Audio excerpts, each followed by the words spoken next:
রাঙামাটিতে বিচ্ছিন্নতাবাদী সংগঠন ইউপিডিএফকে পাহাড় থেকে চিরতরে বিতাড়িত করা হবে বলে কড়া হুঁশিয়ারি দিয়েছেন Rangamati region commander brigadier general Mohammad Nazmul হক।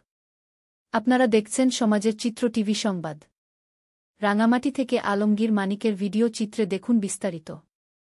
রাঙামাটিতে বিচ্ছিন্নতাবাদী সংগঠন ইউপিডিএফকে পাহাড় থেকে চিরতরে বিতাড়িত করা হবে বলে কড়া হুঁশিয়ারি দিয়েছেন Rangamati region commander brigadier general Mohammad Nazmul Haque. বুধবার রাতে দুর্গা মণ্ডপ পরিদর্শন শেষে স্থানীয় সাংবাদিকদের সাথে আলাপকালে তিনি বলেন, পার্শ্ববর্তী দেশের মদদে ইউপিডিএফ দীর্ঘদিন ধরে পাহাড়ে ধ্বংসাত্মক কর্মকাণ্ড চালালেও তাদের আর কোনো ছাড় দেয়া হবে না। তিনি স্পষ্ট করে জানান, এনাফ ইজ এনাফ ও এবার রাঙামাটি থেকে এ সংগঠনকে নির্মূল করা হবে। ব্রিগেডিয়ার জেনারেল নাজমুল হক বলেন, এই পাহাড়, এই দেশ আমাদের। শান্তিশৃঙ্খলা বজায় থাকলে পাহাড়ে উন্নয়ন, অর্থনৈতিক কর্মকাণ্ড আর শিক্ষার প্রসার ঘটবে।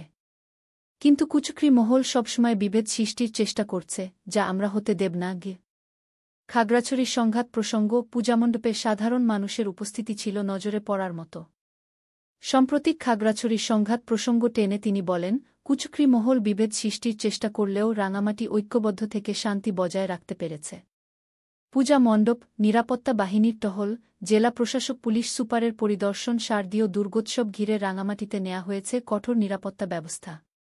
বিভিন্ন মণ্ডপ পরিদর্শন করেছেন জেলা প্রশাসক, পুলিশ সুপার ও সেনা কর্মকর্তারা। সমাজের চিত্র টিভি সংবাদের সাথে থাকার জন্য ধন্যবাদ।